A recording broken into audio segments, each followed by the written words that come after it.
Ce matin, nous sommes dans la présence de Dieu. Ce matin, nous voulons encore apprendre ce que le Seigneur a mis dans mon cœur. Ce que le Seigneur veut nous bénir, puisqu'il nous a déjà bénis depuis le jour où nous avions accepté Jésus. Depuis ce jour-là, nous sommes bénis par toutes sortes de bénédictions dans les lieux célestes, mais en Jésus-Christ. Notre bénédiction ne dépend ni de ce que nous sommes, mais notre bénédiction dépend de Jésus.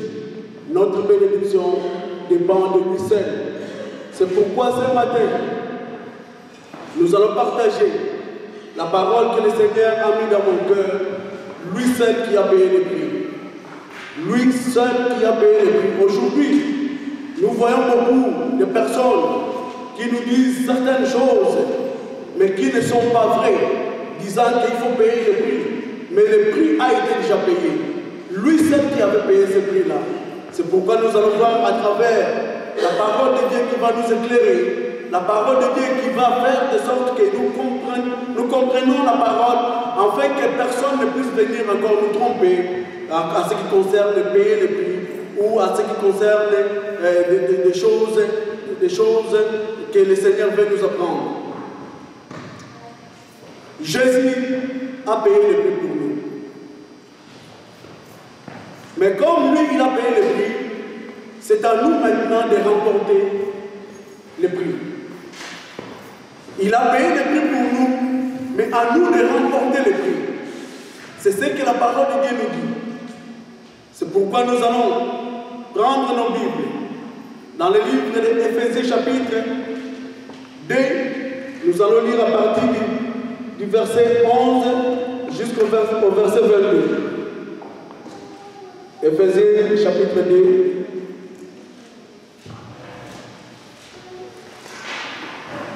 Éphésiens 2, verset 11 à 22. Qu'est-ce que la parole de Dieu nous dit? Je vais lire au nom de Jésus. Souvenez-vous donc de ceci. Autrefois, vous, païens, dans la chair, traités d'incirconcis par ceux qui se disent circoncis, et qui ne sont dans la chair, et par la main des hommes. Vous étiez à ce temps-là sans Christ, privés du droit de cité en Israël, étrangers aux alliances de la promesse, sans espérance et sans Dieu dans le monde. Mais maintenant, en Christ Jésus, vous qui autrefois étiez loin, vous êtes devenus proches par le sang de Christ, car c'est lui notre paix. Lui, donné n'en a fait qu'un, en détruisant le mur de séparation, l'inimitié. Il a dans sa chair annulé la loi avec ses commandements et les dispositions pour créer à sa personne avec les deux un seul homme nouveau en faisant la paix. Et pour les réconcilier avec Dieu tous deux en un seul corps par sa croix en faisant mourir par elle l'inimitié. Il est venu annoncer comme une bonne nouvelle la paix à vous qui étiez loin et la paix à ceux qui étaient proches. Car par lui, nous avons les uns et les autres accès auprès du Père dans un même esprit. Ainsi donc, vous n'êtes plus des étrangers ni des gens de passage, mais vous êtes concitoyens des saints, membres de la famille de Dieu.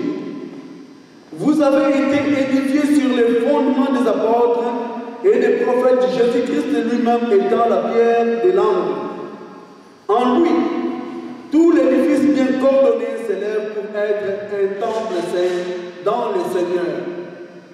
En lui, vous aussi, vous êtes édifiés ensemble pour être une habitation de Dieu en esprit. Amen. Nous avons lu la parole de Dieu.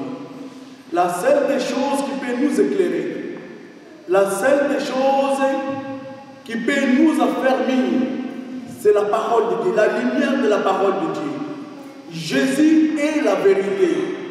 On ne dit pas que Jésus connaît la vérité, mais la Bible nous dit qu'il est lui-même la vérité.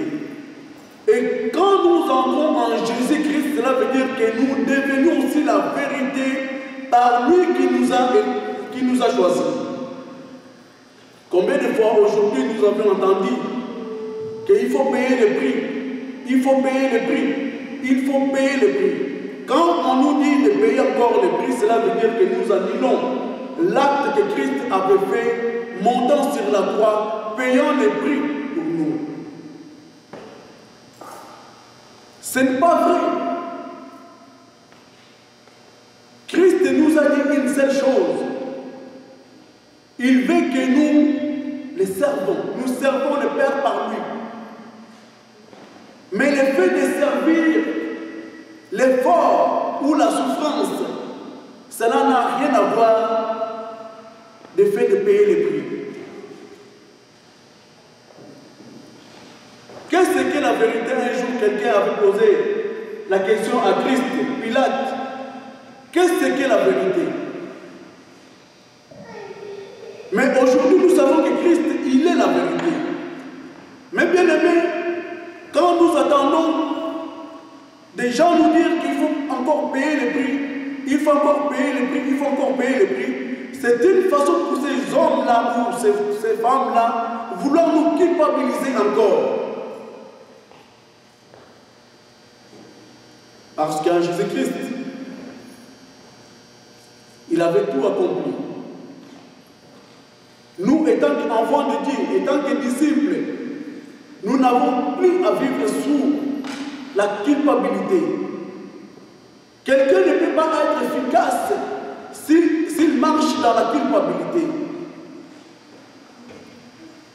Puisque la culpabilité nous traîne encore, nous enchaîne encore.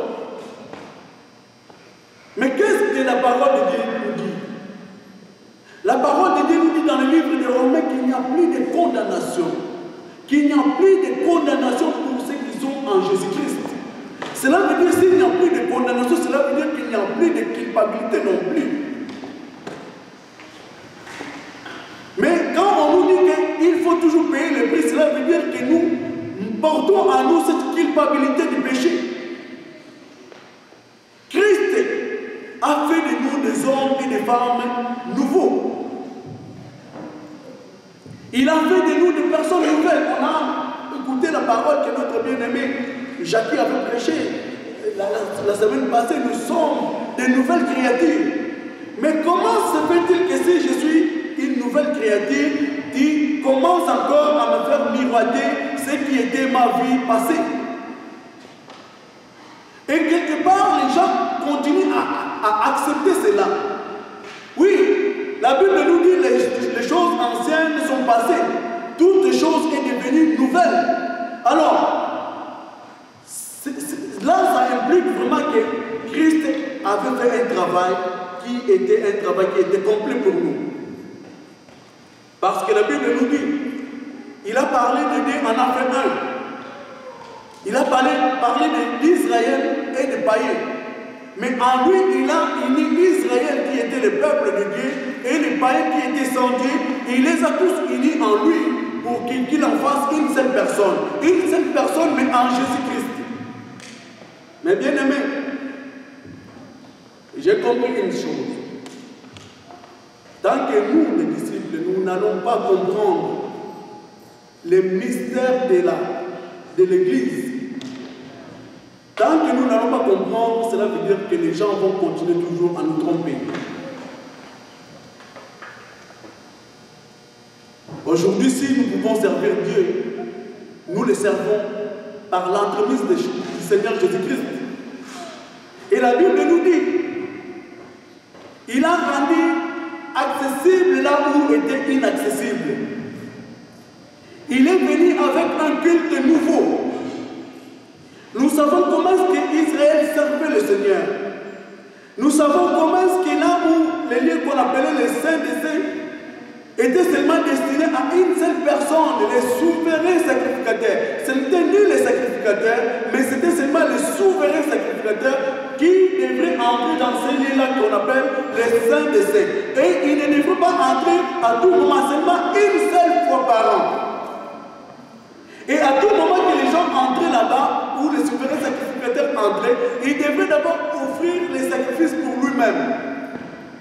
Et il entrait, on lui mettait même la corde, attacher la corde à son pied, au risque que s'il meurt et que personne ne puisse encore entrer pour mourir, mais on devrait les retirer par la corde qu'on avait attachée. Mais nous savons aussi que ces jours-là que Christ était monté sur la croix, là où était inaccessible, les voiles a été déchiré. Mais même bien aimé, lorsque les voiles a été déchiré, l'inaccessible était devenu accessible. Mais comment se fait-il les gens qui étaient là-bas n'étaient pas foudroyés par la mort? Cela veut dire que Christ avait ouvert la porte pour tout le monde. C'est ce que la Bible nous dit ici dans le livre d'Éphésiens que nous venons de lire. Le verset 18, si je ne me trompe pas, il dit car par lui, nous avons les uns les autres accès auprès du Père. Dans un même esprit. Les uns et les autres, nous avons accès auprès du Père. Cette accessibilité-là n'est pas seulement réservée à une certaine catégorie de personnes. Aujourd'hui, c'est ce que les gens veulent nous faire croire, que l'accessibilité est réservée seulement pour une certaine catégorie de personnes. Tout enfant de Dieu qui a accepté Christ Jésus, tout enfant de Dieu qui est né de nouveau, comme notre bien-aimé avait prêché, tout enfant de Dieu qui est né de nouveau a l'accessibilité d'entrer dans les saints des saints, dans les saints trônes de Dieu. Mais bien aimé, la Bible nous dit, ça là, c'était l'ordre des choses à venir.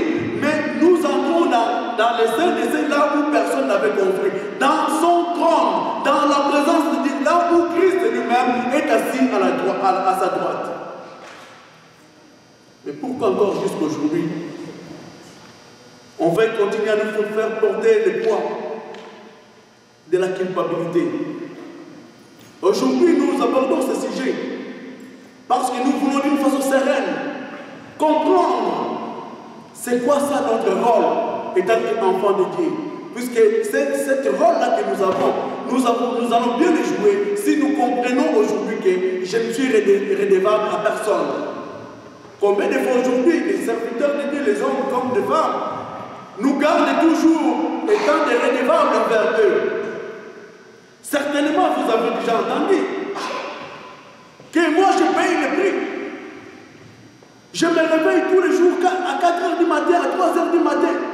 Je paye le prix pour vous. Et les gens acceptent ça. Mais non.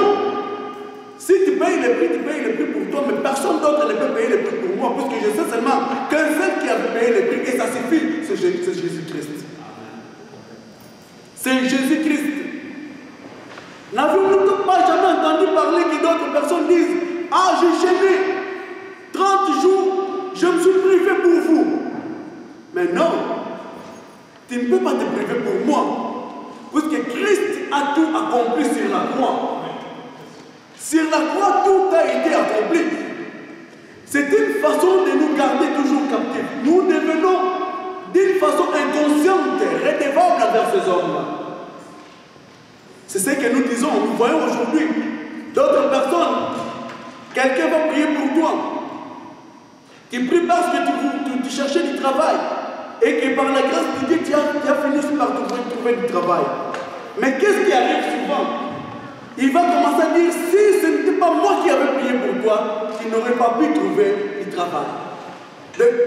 La gloire que la Bible nous dit, quelque part, ma bien-aimée, ces gens-là disent que nous allons donner la gloire à Dieu, mais d'une façon indirecte, ils prennent toute la gloire pour eux-mêmes, parce que ce sont eux qui sont devenus comme des acteurs. C'est moi qui avais prié pour cette dame-là, et aujourd'hui il commence à avoir des enfants. C'est moi qui avais prié pour cet homme-là, aujourd'hui il a un bon travail. C'est moi qui avais prié pour toi. Aujourd'hui même, nous avons certainement entendu, oh j'ai eu une promotion parce qu'il avait prié pour moi. Cela veut dire qu'on est redevable envers ces hommes-là. On est redevable. Pourquoi? parce qu'on ne connaît pas vraiment la véracité et la vérité de la parole de Dieu. Personne ne peut être redevable envers nous. Personne ne peut être redevable envers qui que ce soit. Si nous allons être redevables, nous allons être seulement redevables envers celui qui avait payé le prix pour nous. Et qui est celui-là qui avait payé le prix pour nous? C'est Jésus-Christ lui seul. C'est Jésus-Christ lui seul. Mais bien aimé, c'est lui. La Bible nous dit que Dieu avait préparé d'avance lorsque l'homme avait péché. Mais il y a eu tout un cheminement. Il a fallu que Dieu choisisse. Il a choisi Abraham, tout un cheminement pour arriver à Christ. Et à Christ, Dieu n'a pas seulement voulu sauver seulement Israël, mais à Christ, Dieu a voulu sauver l'humanité. Puisque dans le jardin, il ne s'agissait pas seulement d'Israël. Dans le jardin, c'était la question de l'humanité. C'est l'humanité qui était perdue. Et par Christ, l'humanité, si nous acceptons Christ, l'humanité retrouve le droit chemin pour aller vers Dieu par Christ Jésus. Mais bien aimé, la Bible nous parle, même si nous lisons dans les livres de l'Apocalypse, nous voyons comment, et la question était posée, qui devrait descendre pour aller sauver l'humanité? Il n'y avait aucune personne qui avait accepté, sauf Christ, lui seul qui avait ouvert le livre. Nous étions gardés en otage par les diables. Depuis le jour où l'homme avait accepté les mensonges du diable. Les diables avaient retiré le pouvoir que l'homme avait. Et nous étions entrés sous la domination du diable. Nous étions entrés en otage. Le diable nous a pris en otage depuis des années et des années. Mais il a fallu que quelqu'un vienne. Il a fallu que quelqu'un vienne. La Bible nous parle des gens qui avaient servi l'Éternel. Des gens comme de Moïse. Moïse dont le peuple de Dieu disent sauveur. Mais il était sauveur pour Israël, mais il n'était pas sauveur pour l'humanité. Je n'enlève rien ce que Moïse avait fait. Il était sauveur pour faire sortir Israël de l'esclavage en Égypte. C'était seulement l'image que le Seigneur voulait nous donner. Comment est-ce que le Seigneur devait faire sortir aussi le monde dans l'esclavage que nous étions entrés sous la domination du diable. Mais bien aimé, Moïse était monté aussi sur la montagne pendant 40 jours et 40 nuits pour prier. Donc, en aucun jour, je ne vois aucun récit qui dit que Moïse disait que j'ai payé le prix pour vous. Bien que 40 jours, 40 nuits, et pendant ce jour-là que Moïse était parti vers le Seigneur, ce n'est pas Moïse qui avait déterminé que je vais monter pour aller dans la présence de Dieu pendant 40 jours, 40 nuits. Mais c'était Dieu lui-même qui avait déterminé les jours, les nombres des jours, à tel point que même le peuple qui attendait disait que nous croyons que ce Moïse-là n'y viendra plus jamais. Mais en aucun jour, Moïse avait dit que j'ai payé les prix. Et quelle est cette doctrine-là de payer les prix pour le peuple de Dieu, pour les disciples de Dieu? Ce sont des faux enseignements. Parce qu'ils veulent que nous entrions encore en otage devant ces gens-là. Parce que nous devenions encore des redevables devant ces gens-là. Et regardez même ces gens-là parfois, ils disent que oh, si vous voulez faire d'abord quelque chose, il faut commencer d'abord par moi, avant même d'aller faire des choses dans votre famille. Père ou mère. Ces gens-là se donnent beaucoup plus d'importance devant les enfants de Dieu. D'une façon directe, ils animent l'œuvre de la croix. D'une façon directe, ils se prennent eux-mêmes pour Dieu. D'une façon directe, ils nous montrent que ce sont eux-mêmes qui sont des auteurs de ces églises-là. Mais la Bible nous dit sommes entrés en otage, il a fallu que quelqu'un paye le prix. C'est là où la parole de Dieu nous parle des rançons. On ne peut pas donner les rançons si nous n'étions pas en otage. Qu'est-ce que la Bible nous dit? Si nous regardons dans le livre de 1 Timothée chapitre 2 versets 5 et 6, la Bible nous dit ceci. Car il y a un seul Dieu et aussi un seul médiateur entre Dieu et les hommes, le Christ Jésus, homme, qui s'est donné lui-même en rançon pour tous. Qui s'est donné lui-même en rançon pour tous. Écoutez, mes bien-aimés, comme c'était l'homme qui avait perdu l'autorité, il a fallu aussi que l'homme puisse aller combattre le diable pour récupérer l'autorité qu'il avait perdue. Mais dans le plan divin, dans le plan de Dieu, c'est pourquoi ici la Bible nous dit, Jésus-Christ, la Bible nous dit, on a un seul médiateur entre Dieu et les hommes, Jésus-Christ, homme. Il a fallu que Jésus-Christ, lui qui est Dieu, revête lui-même aussi le corps humain. Et en revêtant le corps humain, dès que le diable essayait de comprendre certaines choses, mais n'arrivait pas à comprendre le plan divin. Il ne savait pas que le diable ne savait pas que, en l'emmenant sur la croix, que c'était pour sa défaite. Si le diable savait que c'était pour sa défaite, il ne l'aurait pas fait. Puisqu'en l'emmenant sur la croix, le sang qui était sur lui, Jésus, c'était un sang qui était pur. C'est le sang pur. Et lorsque ce sang-là commence à couler, c'est ce sang-là qui a fait qu'aujourd'hui nous soyons libres. C'est à travers de ce sang-là que Jésus-Christ avait payé les rançons pour délivrer l'humanité, pour nous délivrer du péché, pour nous délivrer de la culpabilité, pour nous délivrer de la loi et toutes les dispositions de la loi qui étaient contraires et qui continuaient à nous condamner tout le temps.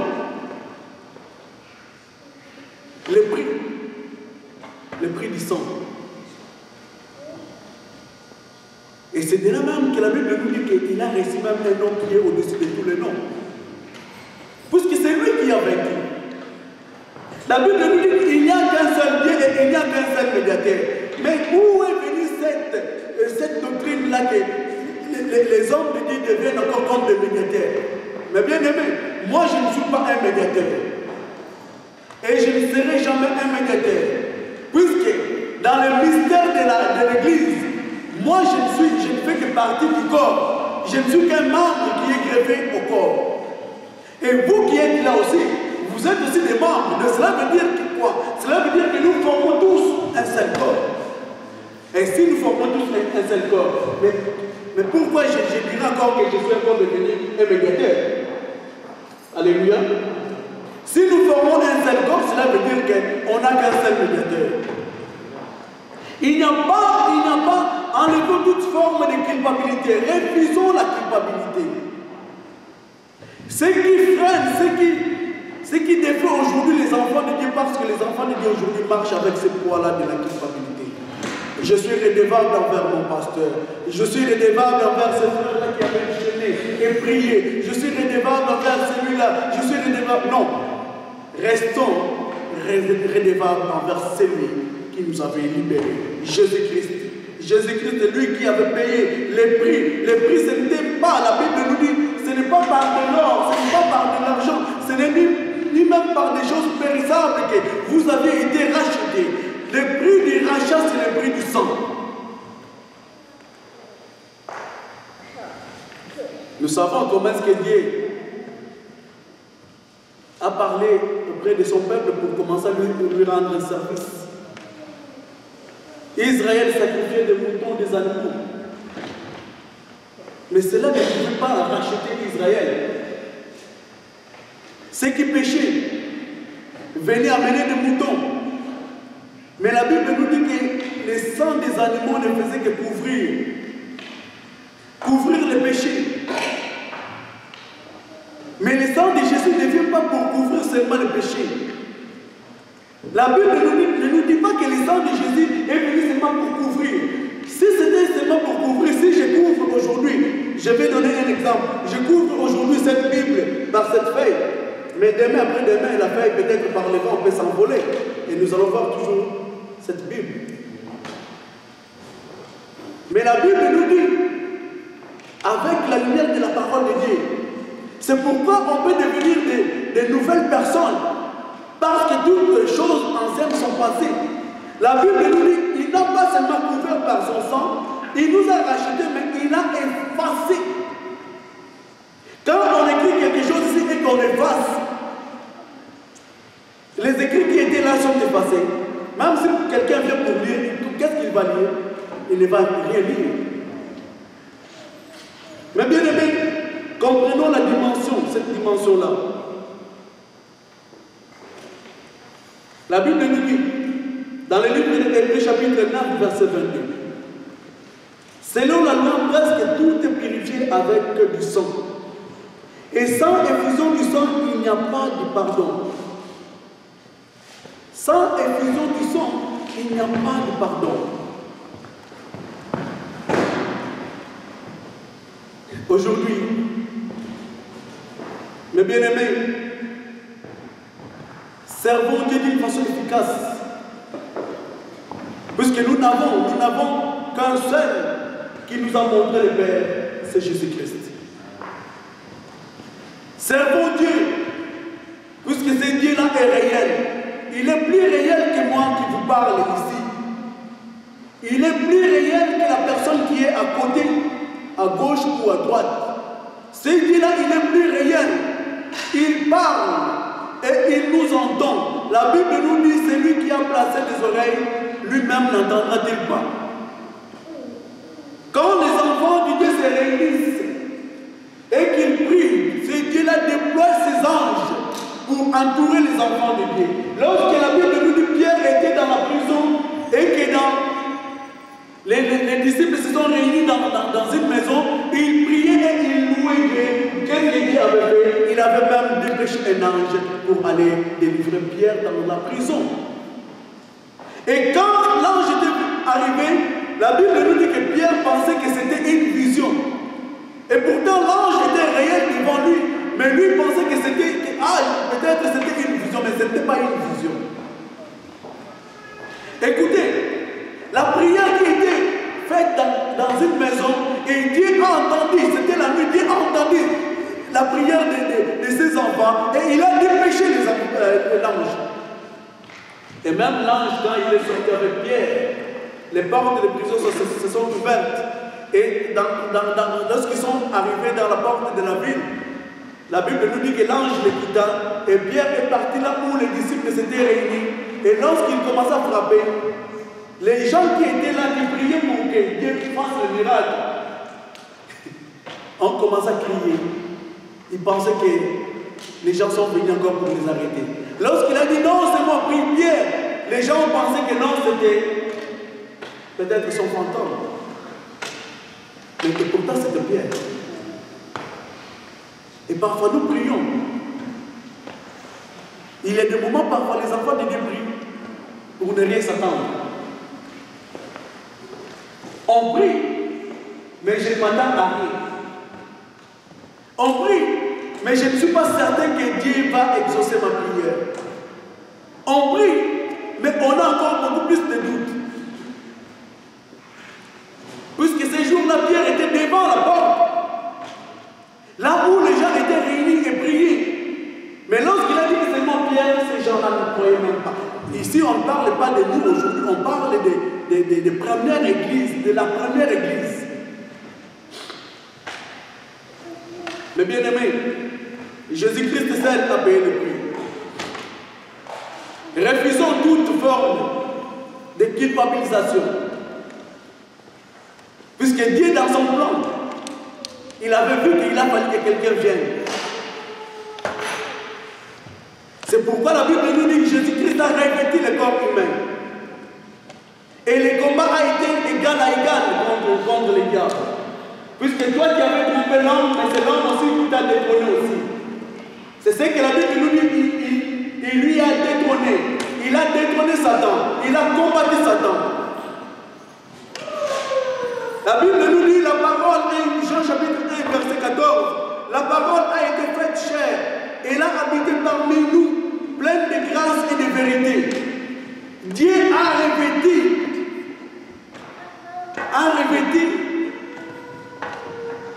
il s'est revêtu lui-même d'un corps. Parce que personne ne pouvait vaincre Satan. Et aujourd'hui, cette autorité-là est entre les mains de l'Église.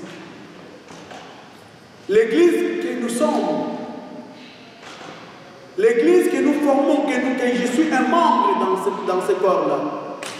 Avant de comprendre bien le mystère de l'Église, il faut que nous arrivions à comprendre d'abord que l'Église n'est rien d'autre que le corps de Christ, dont lui-même est la tête. Puisque c'est lui qui donne les directives.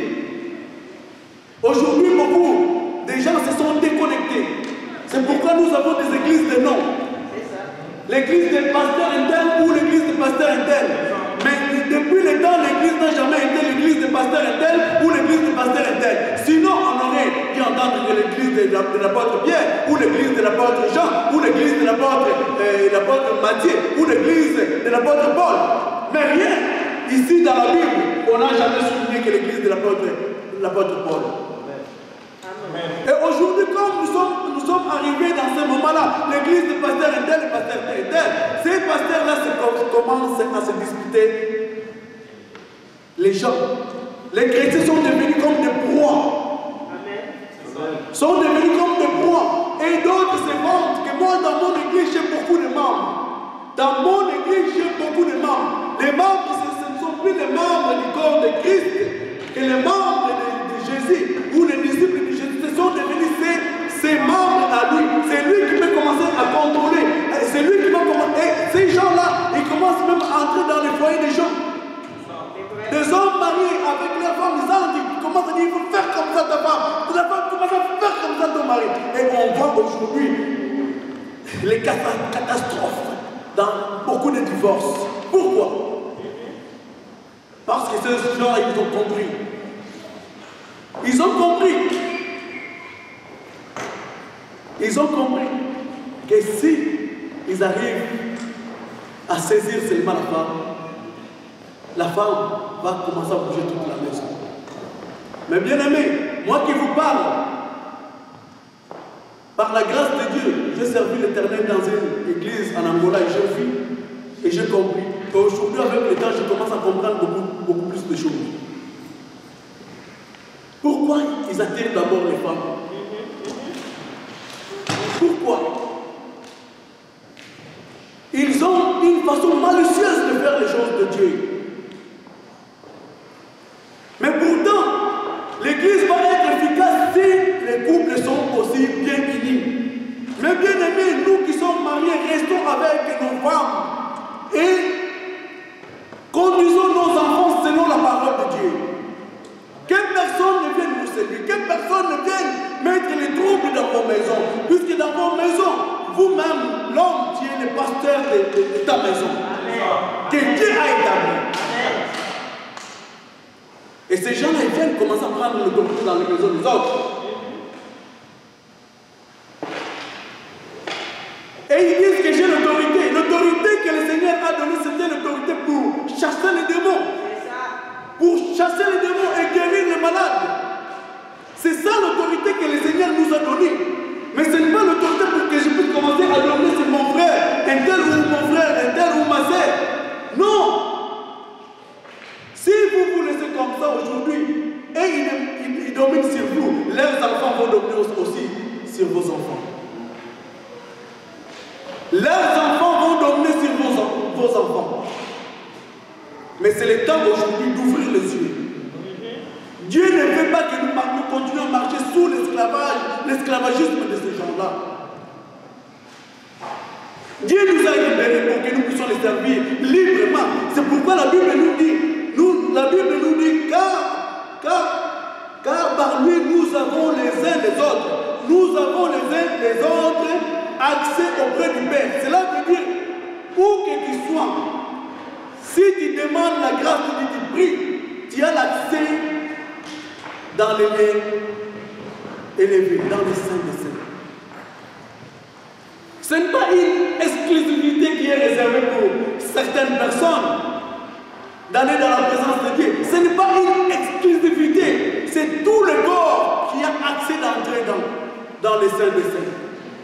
Et ce corps-là, donc moi je suis un membre. Mais bien aimé, aujourd'hui, c'est pourquoi la Bible nous parle dans le livre de 1 Corinthiens chapitre 6 verset 20. La Bible nous dit ceci. 1 Corinthiens chapitre 6 verset 20. Car vous avez été rachetés à grand prix. Vous avez été rachetés à grand prix. Glorifiez donc Dieu dans votre corps et dans votre esprit qui appartiennent à Dieu. Ce n'est ni par des choses périssables.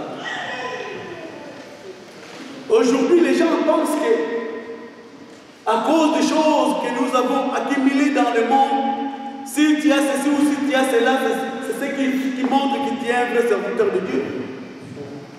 Les gens pensent que parce que si tu as beaucoup d'amis, tu viens, tu as des multivestes, c'est ce qui fait de toi un serviteur de Dieu. Non. Je peux être ici même en chemise. Amen. Et même en culotte. Cela n'enlève rien à moi. Je suis avant tout enfant de Dieu et je resterai toujours enfant de Dieu. Mon frère Adalbert,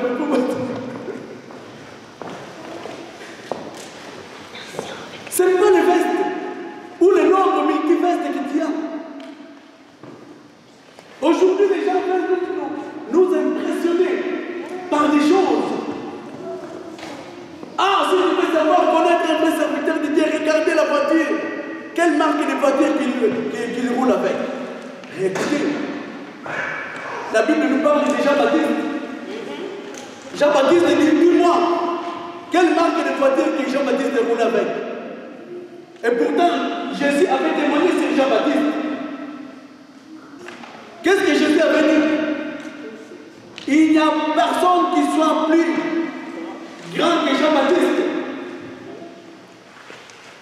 La Bible nous dit quelle est la nourriture que Jean-Baptiste mangeait.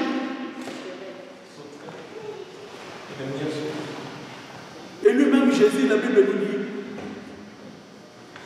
il n'avait rien pour attirer les regards des gens. Mais nous pensons aujourd'hui, il faut impacter les gens, il faut impressionner les gens. Ça, ce sont leur langage, impacter les gens. Impacter, vous ne savez pas que c'est un langage aussi occulte. Nous commençons à vous découvrir. Impact, c'est un langage occulte. Impacter. Moi, je n'ai rien à vous impacter, mais bien aimé, parce que nous formons un corps. Écoutez, c'est comme la main qui dit que moi, je vais commencer à impacter l'autre main. Donc, la main qui entre en concurrence avec ma main ici droite qui entre en concurrence avec ma main gauche. Est-ce que vous trouvez ça normal? Est-ce que c'est normal? Mais c'est ce que nous entendons ces gens dire. Il faut impacter les gens. C'est faux. C'est faux. C'est pourquoi nous voyons aujourd'hui les troubles dans les églises. C'est pourquoi nous posons tout le temps des questions. Où est la puissance de la première église? Mais où est passée cette puissance-là? Aujourd'hui, il y a beaucoup plus de faux que de vrais. Aujourd'hui, les gens viennent dans les églises à cause de... Ils ont des motifs qui sont impurs. Mais pourtant, les vrais motifs, c'est d'abord d'adorer Dieu. Les vrais motifs, d'abord, c'est d'abord rester constant devant Dieu. Les vrais motifs, c'est d'abord rendre à Dieu là un culte agréable.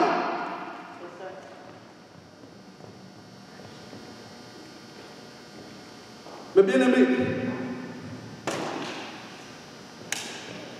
refusons toute forme de la culpabilisation. Refusons cela. Puisque Jésus avait dit que vous connaîtrez la vérité et la vérité vous rendra libre. La parole de Dieu nous dit, si le Fils vous affranchit, vous serez réellement libre. Si seulement le Fils vous affranchit.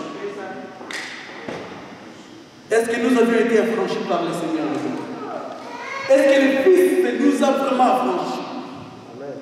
Est-ce que nous comprenons le pourquoi que nous venons dans l'église?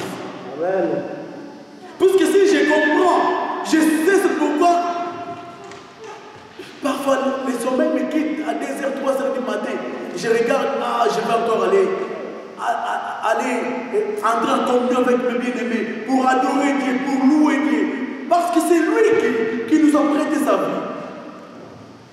Nous avons un temps à emprunter. La vie que nous avons ici, c'est la vie de Christ. La vie que nous avons, c'est la vie de Christ. Christ, en venant, il a pris, la Bible nous dit, la parole se fait chair. Il a revêtu le corps humain. Il est venu et il a pris notre place sur la croix. On l'a cloué, il a payé le prix. Mais en partant, il a pris nos vies en nous. Il est parti avec. Mais il nous a laissé sa vie à lui. Puisque sa vie, c'est la vie de la sainteté. Il nous a prêté sa vie à lui, afin que nous marchions aujourd'hui de puissance en puissance.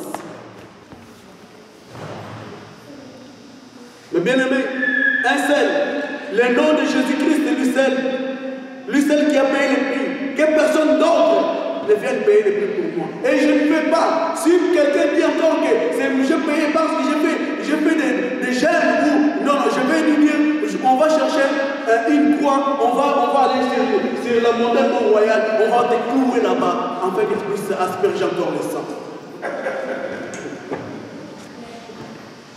Ce sont des faussetés. Lui qui a payé, qui dit qu'il paye le prix pour vous, mais ce sont les mêmes personnes qui vous demandent de l'argent. Ce sont les mêmes personnes qui veulent que vous puissiez les enrichir. Ils n'ont même pas la compassion. Même si tu manques quelque chose, ces gens-là, même quand ils passent dans leurs autos, ils te voient ton marché, ils te passent. Mais pourtant, tu vas dans son église, prétendant son église. C'est aujourd'hui de se réveiller. Aujourd'hui, c'est le temps de se réveiller. C'est pourquoi le Seigneur nous avait dit, dans le livre de Matthieu chapitre 28, 19, il a dit, allez, faites de toutes les nations. Allez, faites de toutes les nations les disciples. Cela veut dire quoi? Les disciples, ce sont des gens qui vont s'asseoir et qui vont commencer à apprendre la parole de Dieu. Mais aujourd'hui, les gens ne veulent plus enseigner les enfants de Dieu.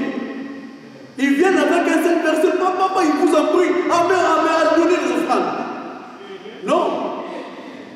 On veut que le corps de Christ puisse grandir. On veut la maturité dans la vie de tout et chacun de nous. Et que chacun dans sa maison ait cette facilité-là d'être à genoux, peu importe la position, mais de parler avec le Père. Et que chacun de nous ait la facilité d'entrer dans les saints des saints. Tu es dans ta maison, mais bien aimé, tu es dans ta maison. Ta maison est aussi la maison du Seigneur. Puisque ta maison, c'est le Seigneur qui veille sur ta maison. Mais bien aimé, peu importe là où tu es, quand tu invoques le nom de ton Dieu, quand tu invoques le nom de ton Seigneur, il est là, puisque ta maison, c'est aussi son territoire à lui. La Bible nous dit, l'héritage, son héritage, il a voulu partager avec nous. Cela veut dire tout ce que nous avons, c'est à lui. Moi, je peux être même dans la salle de bain, je prie. Ce n'est pas le lien qui est important. Puisque la Bible nous dit l'heure vient et c'est maintenant où les vrais adorateurs adoreront le Père. Ah oui, quand je dis ça, j'entends encore quelqu'un dans l'auto. Quand je travaillais quelqu'un, on parlait avec quelqu'un, il m'a abordé sur la parole. Et cette personne m'a dit que tu sais que Dieu n'a pas seulement besoin des adorateurs.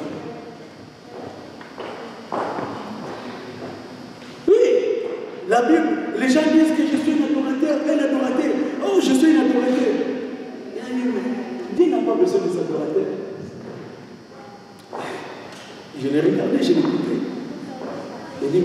que cette personne veut me dire. Il m'a dit, écoutez, Dieu a besoin de vrais adorateurs. Puisqu'aujourd'hui, il y en a des adorateurs, beaucoup d'adorateurs. Mais Dieu a fait la distinction entre des adorateurs et des vrais. Des vrais, cela veut dire quand on dit vrai, il y a une autre chose qui vont s'ajouter. Les vrais, ils adorent en esprit et en vérité. Il faut d'abord qu'ils soient revêtus par l'Esprit de Dieu. L'Esprit de Dieu qui est le Saint-Esprit et qu'ils connaissent aussi la parole de Dieu qui est la vérité absolue. J'ai dit, Dieu a marqué un peu. Aujourd'hui, tout le monde veut se faire passer pour un adorateur. Et aujourd'hui, même les enfants de Dieu se servent par les gens qui ont par souci de s'enrichir. Ils ont compris que les CD, c'est les CD de louanges. Les gens achètent facilement. Ces gens-là qui ne sont même pas entrés dans l'alliance, ils se sont improvisés un âme de chantre. Mais par motif de faire des capitales, par motif de faire de l'argent. Dieu a besoin de vrais adorateurs. Cela veut dire que ceux qui marchent par l'Esprit de Dieu, ceux qui sont conduits par l'Esprit de Dieu, et ceux qui marchent par la vérité de la parole de Dieu. Mais bien aimé, Christ a tout fait. Christ a tout payé pour nous. Christ, il a tout payé. Refusons toute forme de culpabilisation. Refusons toute forme, parce que cette doctrine-là que j'ai payé les prix pour mettre les chrétiens de mon église, c'est faux.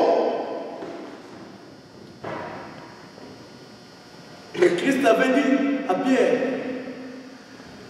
Simon Pierre, m'aimes-tu?